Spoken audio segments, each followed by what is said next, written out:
اللهم سبحانك لا علم لنا إلا ما علمتنا إنك أنت العليم الحكيم مولاي صل وسلم دائما أبدا على حبيبك من زانت به الأسر.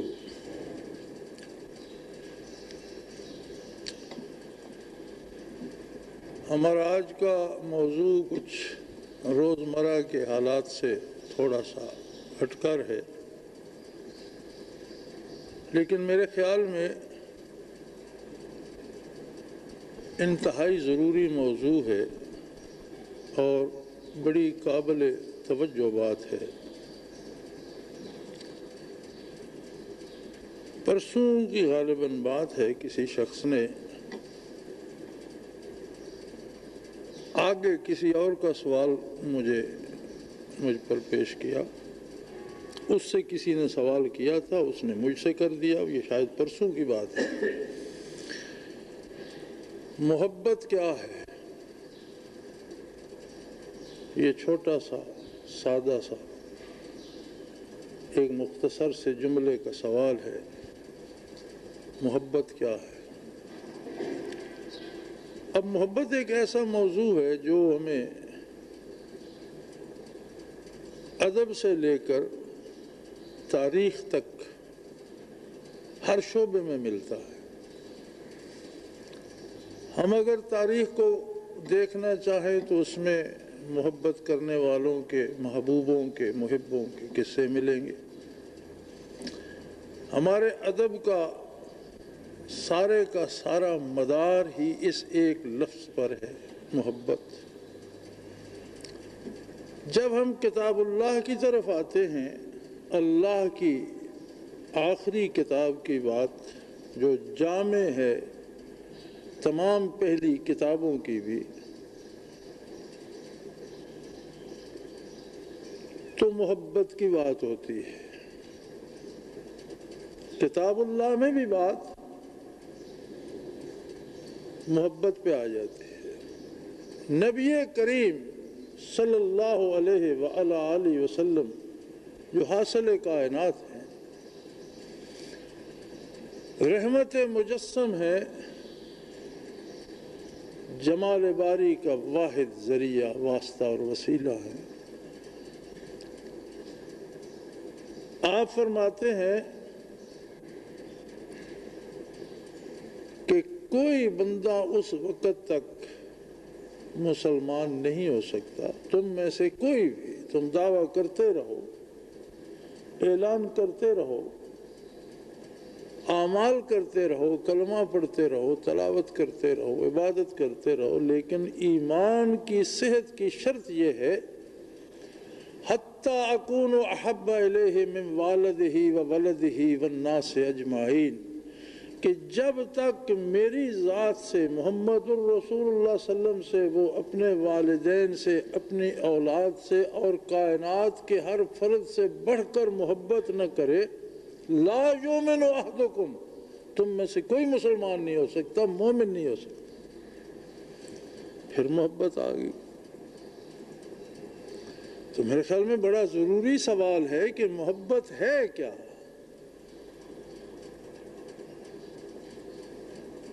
جس کی طلب بارگاہ الوہیت میں بھی ہے، جس کا مطالبہ خاتم النبیین صلی اللہ علیہ وآلہ وسلم بھی فرماتے ہیں، جس کا مطالبہ دوست بھی کرتے ہیں، جس کا مطالبہ والدین بھی کرتے ہیں، جس کی طلب اولاد کو بھی ہے،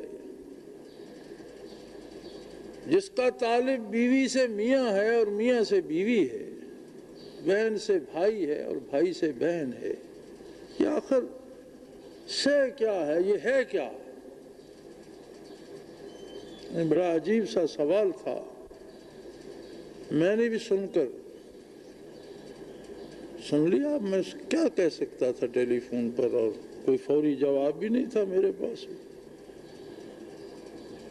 اور مجھے بات بھول گئی، مجھے یاد نہیں رہا کسی نے سوال کیا نہیں کیا، باتوں میں ٹیلی فون پہ بات ہو رہی تھی، باتوں میں بات گزر گئی۔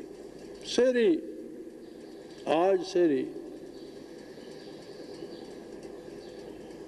جو مجھ پہ منکشف ہوا، یا جو بات میں سمجھ سکا، وہ میرے دل کو لگی۔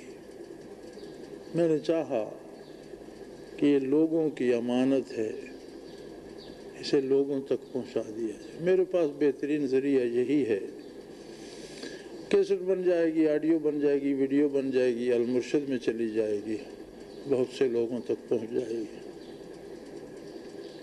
محبت کا فلسفہ سمجھنے کے لیے ضرورت ہے اس بات کی کہ ہم پہلے انسانیت کا فلسفہ سمجھیں۔ انسان کیا ہے؟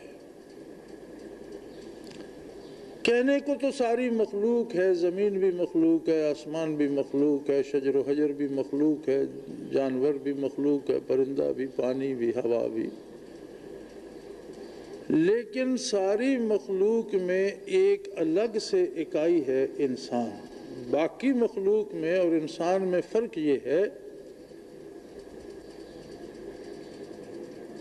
کہ اللہ کریم فرماتے ہیں ہر چیز میں نے تمہاری خاطر پیدا کی ہے۔ زمین تمہاری خدمت کے لیے، آسمان تمہاری بقا کے لیے، جانور تمہارے خادم ہیں، فرشتے تمہارے خادم ہیں، دنیا تمہارے لیے ہے۔ ہر چیز میں نے تمہاری خاطر پیدا کی ہے۔ ستارے، سیارے، سورج، چاند، سمندر، دریا، ندیاں، چشمے، پھول، پھل، درخت، ثمر، سب کچھ تمہارے لیے ہے۔ اور تم، جب بات انسان کی آتی ہے، فرمایا تم میرے لیے۔ حدیث قدسی میں ہے، اللہ کریم فرماتے ہیں کنت کنزا مخفیا، میں ایک ایسا خزانہ تھا جس کے جاننے والا کوئی نہیں تھا۔ فَأَحْبَبْتُ أَنْ أُعْرَفَ، میری ذات کو یہ بات بھلی لگی، پسند آئی کہ کوئی میرا جاننے والا، پہچاننے والا کوئی ہونا چاہیے، کوئی تو ہو جو میرے جمال کا طالب ہو، جو میرے قرب کا طالب ہو، جو میرے حسن پہ فدا ہو، جو میری ذات میں فنا ہونا چاہے، کوئی تو ہو۔ فخلقت الخلق، تو میں نے انسانوں کو پیدا کر لیا۔ گویا انسانیت کا ہر فرد، ہر انسان جو پیدا ہوتا ہے، اس کی ذات میں ایک چھوٹا سا خلا ہوتا ہے، ایک خانہ خالی ہوتا ہے۔ نبوت بنی انسانیت کے لیے، اللہ اور بندوں کے درمیان رابطے کے لیے، تو حضور نبی کریم صلی اللہ علیہ وآلہ وسلم فرماتے کہ نبوت کی بھی ایک امارت ہے اور اس میں بھی ایک خلا تھا۔ حضور فرماتے ہیں کہ نبوت کی جو عمارت ہے اس میں بھی ایک خلا تھا، اور جس اینٹ نے یا جس چیز نے وہ خلا پر کر دیا، انا تلک اللبنہ، میں وہ اینٹ ہوں،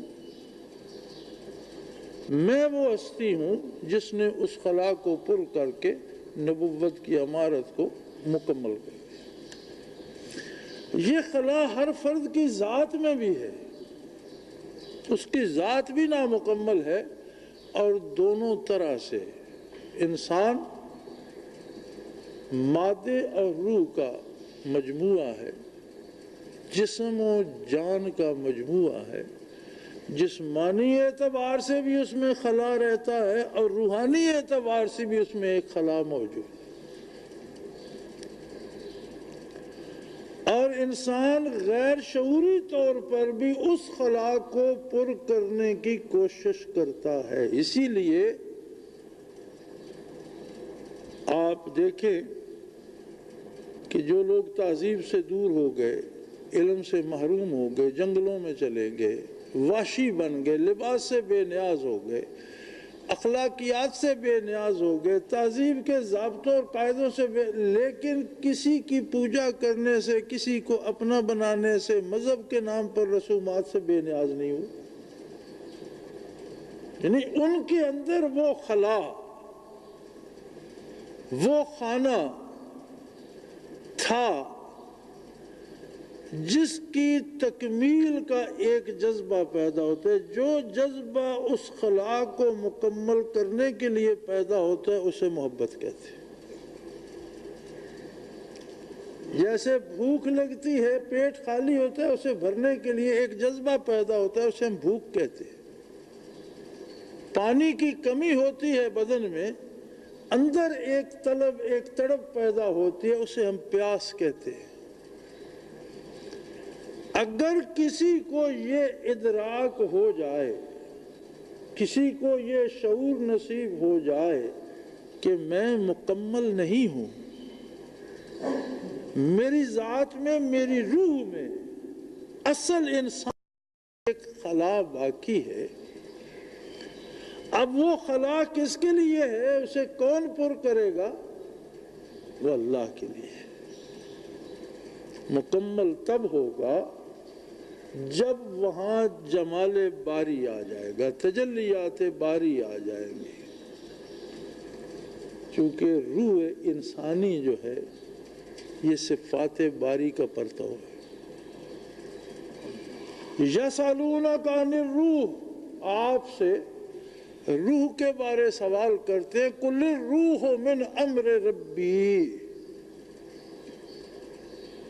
انہیں کہہ دیں کہ روح امر ربی سے ہے، اور امر خلق سے الگ شے ہے۔ وَلَهُ الْخَلْقُ وَالْأَمْرُ، خلق بھی اسی کی ہے، امر بھی اسی کے لیے ہے۔ امر خلق میں نہیں ہے، امر مخلوق نہیں ہے، امر صفت ہے اللہ کی، اور اللہ کی ذات جس طرح غیر مخلوق ہے، اس کی صفات بھی غیر مخلوق۔ کوئی صفت ایسی نہیں ہے جو اس نے گھڑ کے اپنے ساتھ لگا لی ہو، جس طرح اس کی ذات ازلی و ابدی ہے، قدیم ہے، اس طرح اس کی صفات بھی ازلی و ابدی اور قدیم ہے۔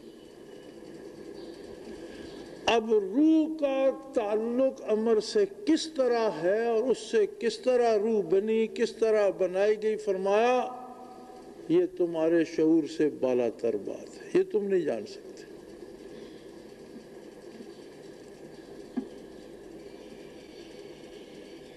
قل الروح من امر ربی وما اوتیتم من العلم الا قلیلا، انسانی ذہن اور انسانی علوم کی رسائی اس حد تک نہیں ہے کہ روح بنی کس طرح اسے سمجھ سکیں۔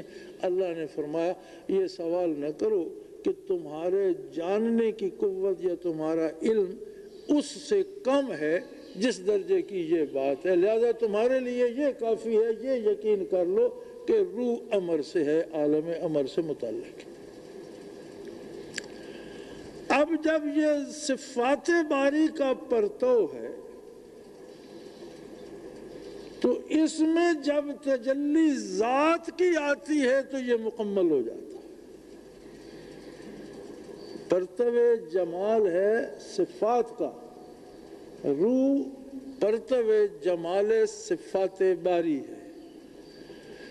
جب اس میں تجلی آتی ہے ذات باری کی، فَأَحْبَبْتُ أَنْ أُعْرَفُ، میں نے یہ بات پسند کی کہ کوئی مجھ پر فدا ہو، مجھے جانے پہچانے۔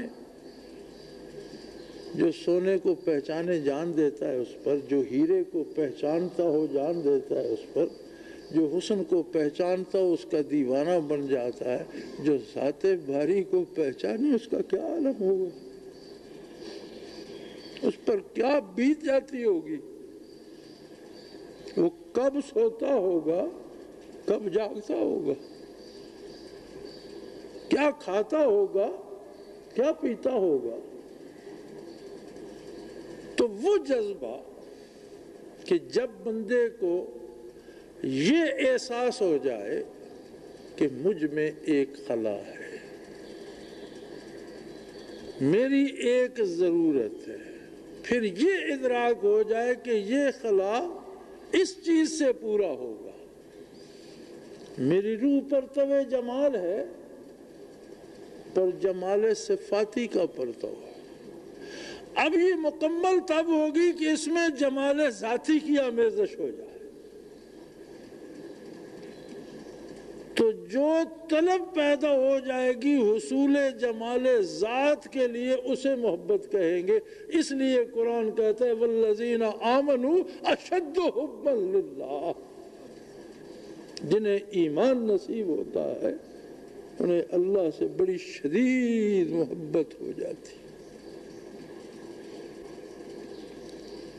اب یہ جمال باری تک کیسے پہنچے؟ ایک ہی راستہ، ایک ہی ذات، ایک ہی وجود، ایک ہی جمال ایسا ہے کہ جو ایک نگاہ میں اسے جمال باری تک پہنچا دے. وہ ذات ہے محمد الرسول اللہ صلی اللہ علیہ وسلم. تو محبت الہی کا انحصار عشق رسول پر ہے. کسی کو پتہ چل جائے کہ مجھے فلاں چیز چاہیے اور وہ فلاں صاحب کے پاس ہے، اس تک پہنچنے کے لیے کتنے ہیلے کرے گا، کس کس کے پاس جائے گا، کس کس کی منت سماجت کرے گا، کس کس کا احسان سر لینا چاہے گا. اور جب یہ پتہ چل جائے کہ میری ضرورت جو میرے اندر حقیقی انسان ہے اس کی ضرورت جمال ذات باری ہے اور مل سکتی ہے حبیب کبریا صلی اللہ علیہ وآلہ وسلم کے وسیلے سے، تو کتنی طلب پیدا ہو جائے گی اپنے آپ کو بارگاہ رسالت تک پہنچانے اور آپ کے قدموں میں فدا کرنے کی. احد کا میدان ہے،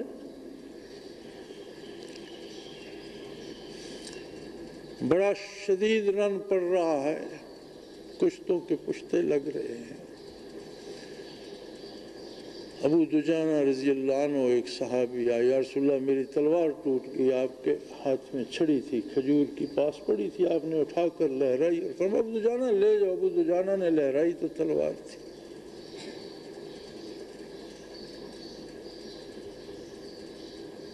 اور جب اہل مکہ بھاگ رہے تھے تو مکہ کی بھاگتی ہوئی عورتیں ان کے سامنے سے گزری، انہوں نے تلوار اٹھائی، کسی کو ماری نہیں کہ یہ تلوار اس قابل نہیں ہے کہ عورت پہ چلائی جائے، یہ اس کی شان کے خلاف. 2-3 نسلوں تک ان کے خاندان میں رہی، پھر تاریخ میں اس کا پتہ نہیں ملتا. ایک صحابی کو یہاں تلوار لگی اور آنکھ کے ڈھیلے سمیت یہ ہڈی کٹ کر الگ ہو گئی، صرف یہ گوشت رہے گی، اور اس طرح ہاتھ پر رکھے ہوئے دوڑتا ہوا بارگاہ رسالت میں آیا. آپ نے وہ ہڈی اپنے ہاتھ پہ رکھ کے واپس رکھ کے فرمایا جاؤ جاؤ لڑو، جہاد کرو. اور کوئی زخم کا نشان تک نہیں تھا، نظر خراب نہیں ہوئی تھی. ایک اور آئے، ایک اور صحابی کو لایا گیا، ان کی ٹانگ پہ تلوار لگی تھی اور ٹانگ کی ہڈی تک کاٹ گئی تھی. اور آج میڈیکل سائنس کو پتہ ہے کہ ہڈی کے اندر جو گودا ہوتا ہے اگر وہ خون میں شامل ہو جائے تو بندہ زیادہ دیر زندہ نہیں رہتا، صرف اتنی دیر زندہ رہتا ہے جب تک اس کے ذرات قلب تک نہیں پہنچتے. دل میں کوئی ذرہ پہنچ جائے تو دل کے وال میں اٹک جاتا ہے اور آدمی کی موت ہو جاتی ہے. اب اسے چاہیے تھا کہ وہ کہتا یا رسول اللہ میری ٹانگ پہ دست شفقت فرمائیے، ٹھیک ہو جائے میں اٹھ کے لڑوں. اس نے کہا نہیں، مجھے لے جاؤ اور نبی کریم صلی اللہ علیہ وسلم کے قدموں میں ڈال دو. اس نے درخواست پہ کی یا رسول اللہ مجھے صحت نہیں، مجھے یہ سند چاہیے کہ اگر آج میں مر جاؤں تو میں شہید ہوں، میں جمال باری پا جاؤں گا. آپ نے فرمایا بے شک. تو اس نے ساتھیوں سے کہا کہ میرا رخسار اس ہستی کے پاؤں پر رکھ دو جس نے مجھے اللہ کے جمال سے آشنا کر دیا، اور وہاں جان دے دی. یہ جو جنون ہے، یہ پاگل پن ہے جس نے اسے صحت مانگنے سے بھی روک دیا۔ جہاں زندگی بٹ رہی تھی وہاں وہ موت لے رہا تھا۔ یہ پاگل پن جو ہے اسے محبت کہتے ہیں۔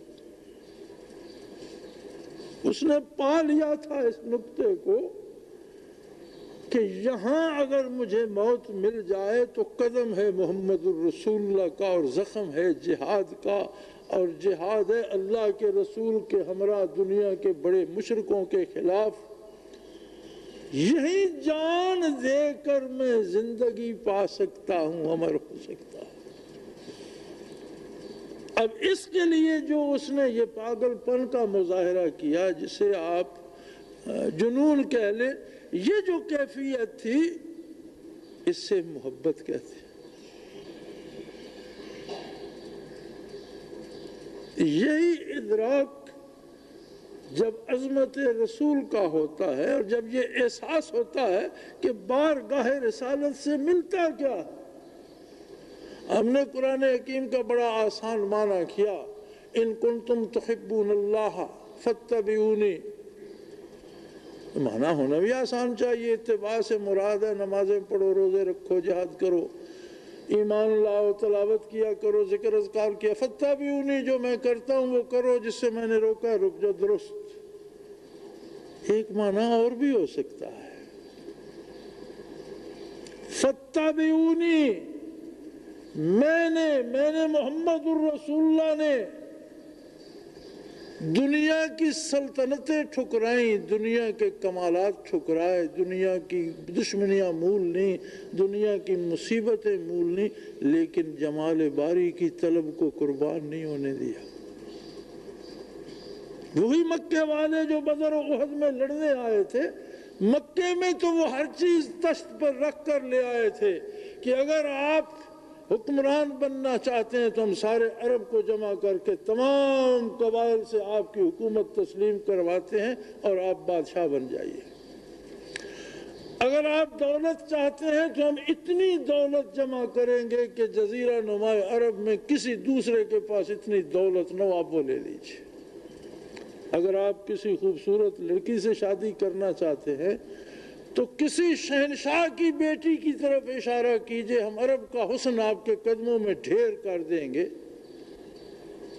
آپ ہمارے دین کے خلاف بات نہ کیجئے، ہم آپ کی ہر بات مانتے ہیں۔ آپ نے فرمایا اگر میرے ہاتھ پر سورج رکھ دو اور دوسرے ہاتھ پر چاند لا کر رکھ دو، میں وہی کروں گا جو مجھے میرا رب کہتا ہے۔ میری سمجھ کے مطابق فاتبعونی کا حکم یہاں مزہ دیتا ہے۔ جسے محبت کہتے ہیں وہ یہاں ملتی ہے کہ دنیا کی راحتیں، عظمتیں، شہرتیں، حکومتیں، سلطنتیں، دولتیں اگر اس راہ میں حجاب بنتی ہیں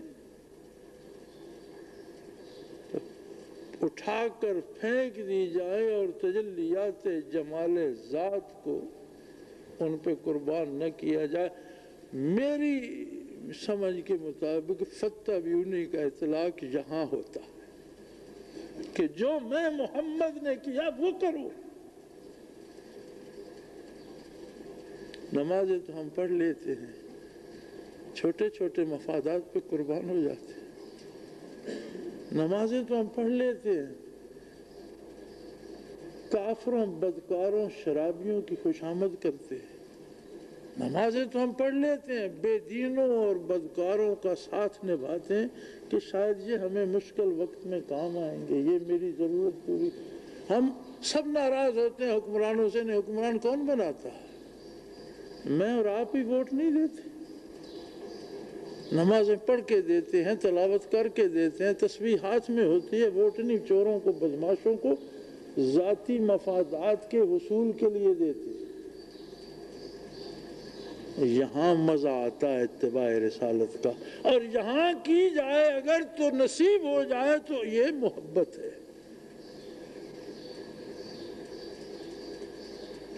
محبت یہ ہے کہ یہ ادراک ہو جائے، یہ سب سے پہلے تو یہ سمجھ آ جائے کہ میں نامکمل ہوں، میری ضرورت ہے کچھ، وہ کچھ کس کے پاس ہے؟ وہ ہے محمد الرسول اللہ کے پاس۔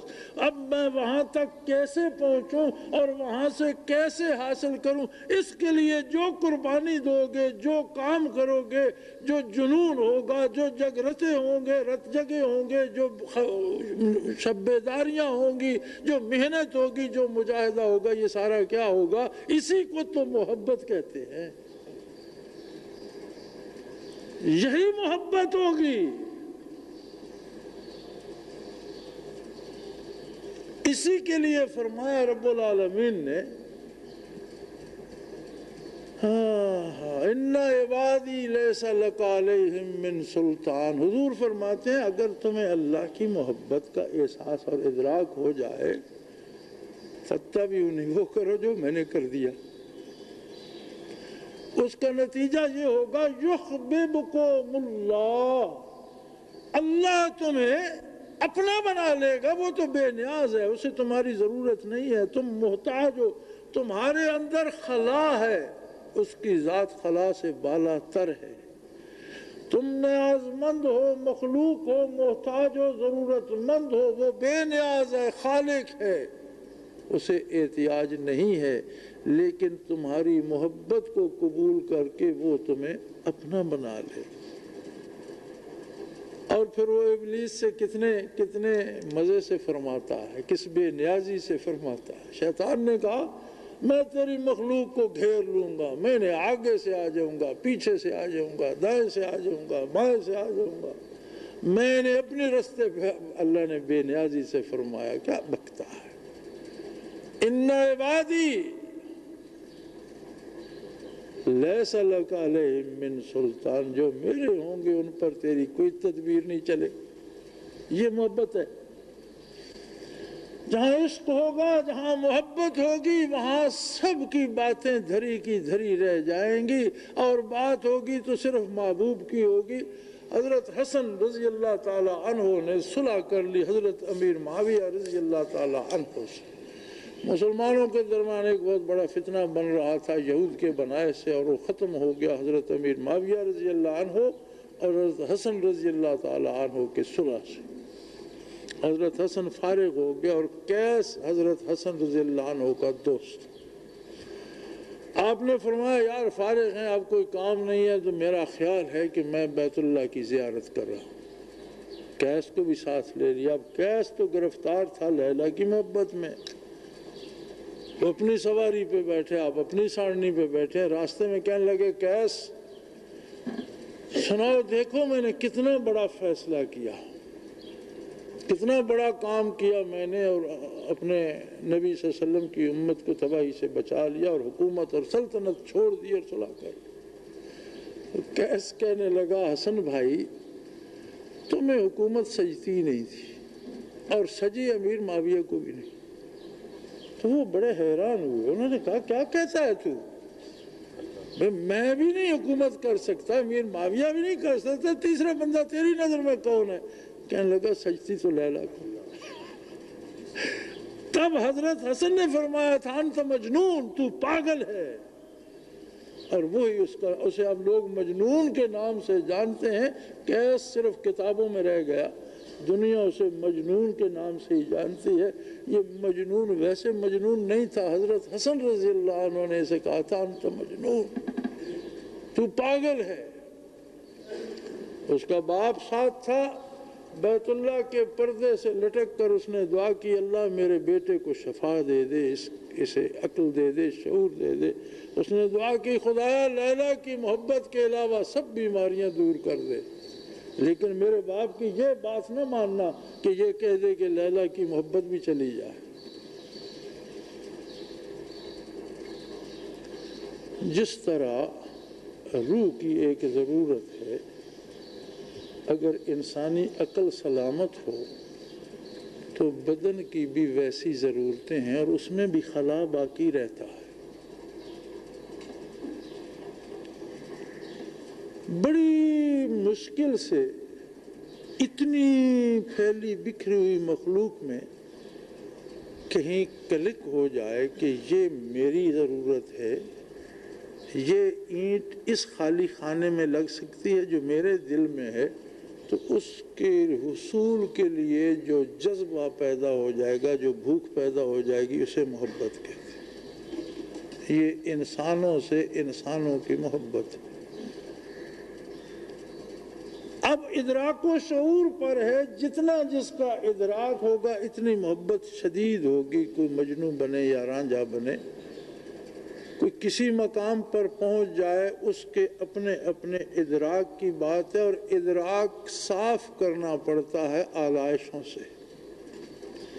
دنیا نے ضرورتوں کا نام محبت رکھ چھوڑا ہے۔ ضرورت اور شے ہے، محبت اور شے ہے۔ محبت ضرورتیں قربان کر دی جاتی ہیں جو اس کا نام ہے۔ بھوک لگی کھانا کھانے کی محبت ہے، دولت جمع کرنے کی محبت نہیں ہے، دولت ہماری ضرورت ہے۔ کچھ لوگ ہماری ضرورت ہوتے ہیں، ان کے بغیر زندگی کا کوئی تصور نہیں ہوتا، وہ ہمیں اٹھاتے بٹھاتے، ہماری شہرت کا سبب، کوئی ہمارے ساتھ بندوق اٹھاتا ہے، کوئی ہمارے کسی کام آتا ہے، گاڑی ہماری سواری کے لیے ضرورت ہے، گھر سر چھپانے کے لیے چاہیے۔ یہ ساری محبتیں نہیں ہیں، یہ ساری ضرورتیں ہیں۔ جو لوگ ضرورتوں کو محبت کا نام دیتے ہیں وہ محبت سے آشنا ہی نہیں۔ زندگی میں بے شمار لوگوں سے واسطہ پڑتا ہے، اور بے شمار لوگ ہماری ضرورت بن جاتے ہیں۔ بینائی کا صحیح رہنا ہماری ضرورت ہے، ہمیں بینائی سے عشق نہیں ہے۔ گویائی کا صحیح رہنا ہماری ضرورت ہے، ہمیں اس سے عشق نہیں ہے۔ ہاتھ پاؤں ٹانگوں کا کام کرتے رہنا، صحت کا رہنا ہماری ضرورت ہے، ہمیں اس سے عشق نہیں ہے۔ ہاں، کسی کے لیے ہم آنکھیں نکلوا سکتے ہوں، کسی چیز کو حاصل کرنے کے لیے صحت گنوا سکتے ہوں، کہیں آبرو نچھاور کر سکتے ہو، تو وہاں محبت ہوگی۔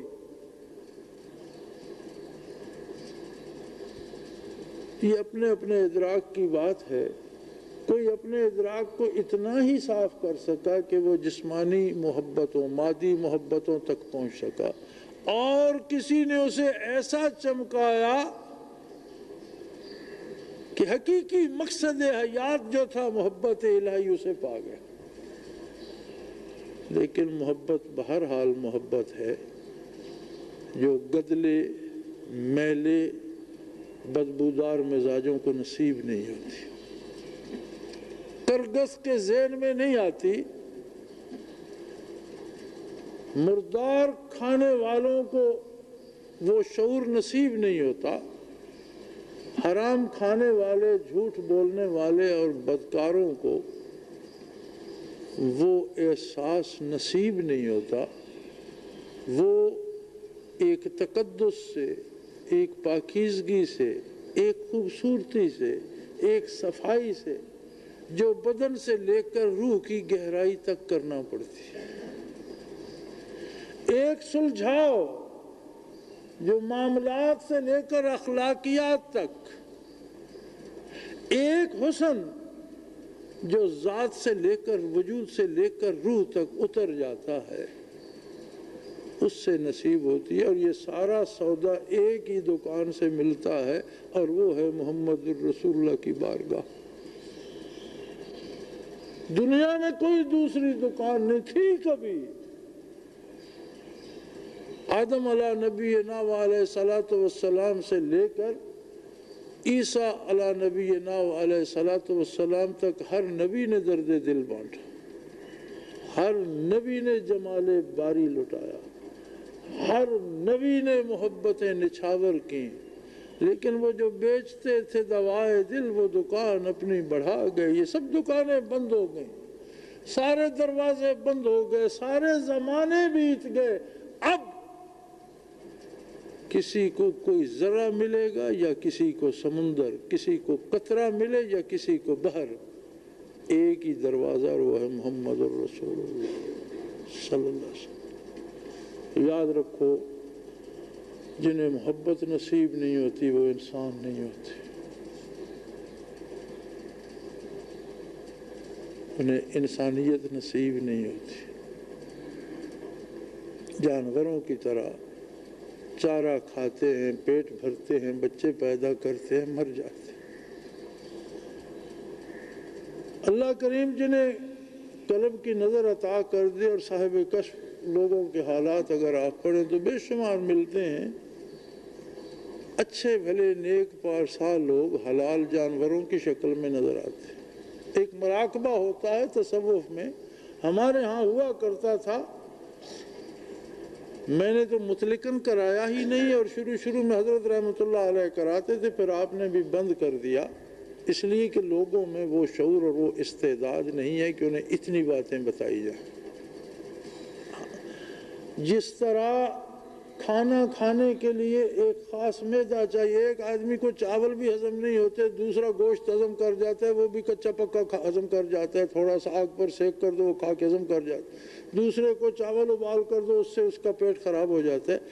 اسی طرح ہر بات بھی ثقیل بھی ہوتی ہے، زود ہضم نہیں ہوتی، اور جو باتیں زود ہضم نہیں ہوتی ان کے لیے لوگوں کے معدے اچھے نہیں رہے۔ وہ باتیں ہم نے لوگوں سے اس لیے نہیں کہ ہم چاہتے نہیں کہ لوگوں کو، ہم چاہتے ہیں ہر کوئی ان باتوں کو جانے، لوگوں کا حق ہے، لیکن لوگ اپنے آپ کو جاننے کا اہل تو ثابت کریں۔ تو مراقبہ ہوتا تھا رؤیت اشکال کا، اس میں انسان مختلف شکلوں میں نظر آ جاتے تھے۔ جہاں ایمان ختم ہو جائے تو کسی موذی جانور کی صورت میں، پھر جس جانور سے اس کی عادتیں ملتی ہیں اس کی شکل میں، کوئی سانپ نظر آتا ہے، کوئی ریچھ، کوئی کتا، کوئی بندر، شرابی خنزیر کی شکل میں نظر آتے ہیں۔ لیکن نیک پارسار اچھے لوگ جنہیں محبت کا شعور نہیں، وہ حلال جانوروں کی صورت میں نظر آتے ہیں۔ اور صاحب کشف بزرگ فرماتے ہیں کہ جس کی روح حلال جانور کیوں سمجھو یہ نجات میں ہے، نجات پانا اور بات ہے اور عشق کرنا اور بات۔ تو جب تک یہ شعور و ادراک اور یہ طلب اور اس کی جستجو نصیب نہ ہو، روح انسانی شکل اختیار نہیں کرتا۔ محبت ذات ہے، وجود ہے، ہماری زندگی ہے، ہماری حیات ہے، سانس کے بغیر زندگی کا تصور ہے، محبت کے بغیر نہیں۔